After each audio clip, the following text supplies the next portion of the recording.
Legend Z2A. Trying to pin down which Pokemon are gonna get the Mega Evolution treatment in Legend Z2A has absolutely broken my brain. I'd say it's like finding a needle in a haystack, but that doesn't quite cut it. Not only has Pokemon not released any information on this game since the release of the first teaser, but a number of leaks that may or may not even be true have come to light to really muddy the waters. I'd also like to point out that I'm not exactly a Kalos historian or lore expert. X and Y just happen to be games that I didn't play religiously like most other Pokemon games. This is something that I thought would hold me back when it comes to making this list and making this video. But guys and gals, I'm happy to report that after doing my research and making my Mega Evolution selections, I had to take a step back and say, holy sh**, I think I absolutely nailed this. So without further ado, let's sit back and watch me accurately predict every single Pokemon that's getting a Mega Evolution in this game. I'm sure this will go well. Okay, really quick note here. In order to narrow down my search and make a basis for how I'm going to be making my Mega Evolution predictions, I first had to take a crack at predicting how many new Mega Evolutions we're even going to get from Legend Z2A. And because this process took way too much math and research, I'm going to simplify this boring step for you. X and Y had 30-ish new Mega Evolutions, Omega Ruby and Alpha Sapphire had 20-ish new Mega Evolutions, and I believe Legend Z2A is going to have around 10 new Mega Evolutions to introduce to us. I believe that the Pokemon Company is going to give us enough Mega Evolutions to where it feels low and they stand out, but high enough to where you can still choose around between the group. And so this is going to be what I'll be doing today. Predicting around 10 Pokemon that I think could get a new Mega Evolution in Legend Z2A. So let's stop talking about f***ing numbers and let's actually start talking about my predictions. All right, number 1. And 2, and 3. I've already unintentionally made this prediction in my videos going over which starters we could get in this game, so I'm sticking with it. I believe that we will be seeing the Gen 6 starters get new Mega Evolutions in this game. Not only were they robbed beyond comprehension for not getting Mega Evolutions in their own generation, but as I said in the other video, it's a perfect way to give some love to the Gen 6 starters since we'll be returning to their region in Z2A. I also theorize that we could be seeing the Gen 6 starters as a second group of starters, just like we saw in X and Y when the Kanto starters were our second group of starters. It would also allow Game Freak to use cross-generational starters as our first starters in the game, just like they were in Legends Arceus. This highly specific set of events may not occur, but I do still feel very confident that we're finally going to see this group of starters Mega Evolve in Legends Z2A. Okay, it's time to get into the non-starter and non-legendary prediction section of the video. And this section was incredibly difficult to narrow down because you're essentially picking between all of the Pokemon that have ever existed. But I was able to pin that number down when I applied a selection criteria with a few rules. Number 1, at least a portion of these Pokemon have to be from Generation 6 or the Kalos region. Number 2, the Pokemon have to have some sort of historical reference or utility in their Pokedex entry. And number 3, the Pokemon Company has to have previously given this Pokemon love without giving it too much love, like, for example, giving it a Mega Evolution. And the first Pokemon that I think perfectly fits this category is the telepathic Malamar. Malamar's popularity is indisputable unless you've been living under a rock all this time, but more importantly, I think the Pokemon Company shares this love.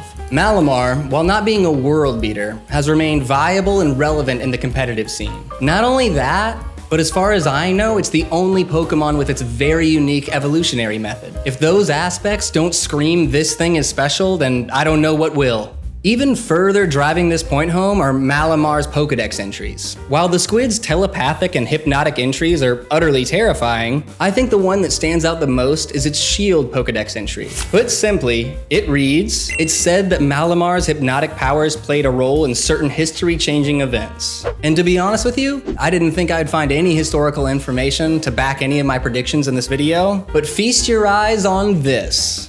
In 1861, a small French warship discovered and secured portions of a giant squid's carcass. And the mid-19th century is the time frame that many believe Legend Z2A will be based off of. And we all know that Kalos is clearly inspired by France. More importantly, before this event, most folks just believed that giant squids were a myth. And if we got a giant squid discovery around that time in the real world, I don't see a reason why we can't get a giant telepathic squid mega evolution in the Pokemon universe.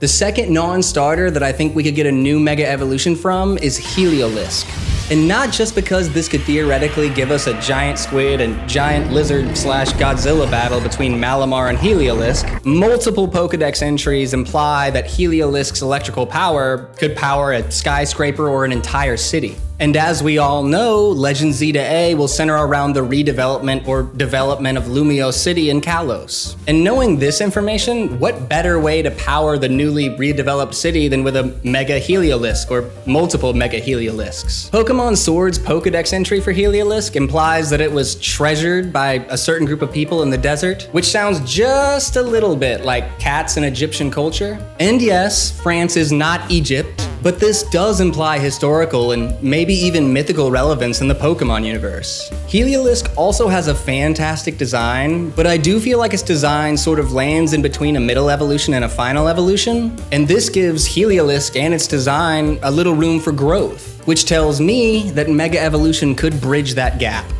While the Godzilla vs. Squid or Mega Heliolisk vs. Mega Malamar storyline is incredible, and I would love to see it, there are plenty of other reasons we could see Heliolisk get a Mega Evolution here, so we're gonna stick with it. Okay, the next prediction on our list is gonna be the eccentric Pokemon out of the group, and that is gonna be Furfrou, or Furfrou, don't really know. For some reason, Furfrou has always had this aura of mystery around it to me, even though it was given multiple forms by the Pokemon Company and has historically relevant Pokedex entries. Despite the fact that Furfrou seems very customizable, and its Pokedex entries tell us that the Pokemon worked hand and paw with royalty, I still feel like we haven't been told the entirety of Furfrou's story. And again, no one is sure if this game's gonna take place in the past or not, but if it does, I'm confident we're gonna see a lot of Furfrou, and we might even see Furfrou gain a Mega Evolution. Alright, so we've gone through 6 Pokemon from Generation 6, and the last 2 Pokemon that I'm going to add to this section, we're putting in as a pair.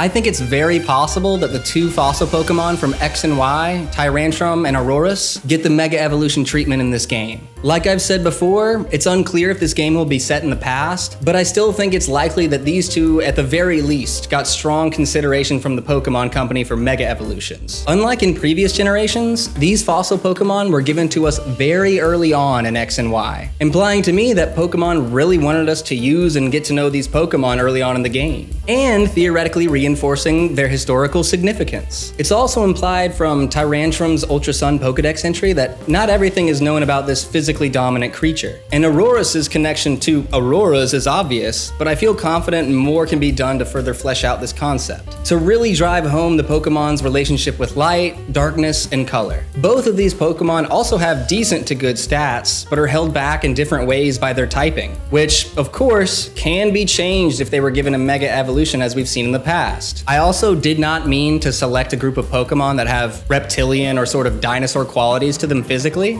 but I don't necessarily think it's a bad thing to have some sort of theme here. Because who knows, maybe this sort of dinosaur-related evolutionary theme is exactly what we get. So there you have it, folks. Those are my predictions for the Mega Evolutions in Legends Z2A. Obviously, they could be very, very wrong for an almost limitless number of reasons, but who knows? They could also be very, very right for those exact reasons. But hopefully we'll get some Legends Z2A stuff from the Pokemon Company soon, and I'll be making real Z2A content. In the meantime, maybe consider subscribing, because when we get Z2A news and then Z2A is released, I'll be in full Z2A content attack mode. Special thanks to JustAFolk95 for allowing me to use your fantastic Mega Malamar for this video and thumbnail, and everyone have a wonderful day.